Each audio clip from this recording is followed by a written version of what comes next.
Szép jó napot! Jó napot! Jó napot! A belépés 500 forint. Igen? A kiszolgálási feltételekről szeretném tájékoztatni. Ilyen is van? Igen, természetesen. Amennyiben nem köszön, nem szolgáljuk ki. Amennyiben árainkat kritizálja, nem szolgáljuk ki. Amennyiben ételeinket kritizálja, nem szolgáljuk ki. Amennyiben a kiszolgálásunkat kritizálja, nem szolgáljuk ki. Amennyiben túlzottan válogat, nem szolgáljuk ki. Ami lesz, az nincs.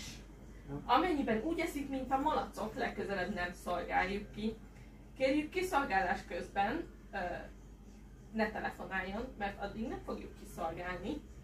Amennyiben a panaszkönyvbe ír, úgyis én fogok válaszolni, a belépési díj átadásával pedig elfogadja a kiszolgálási feltételeinket. Még egyszer, mennyi a belépési díj? 500 forint.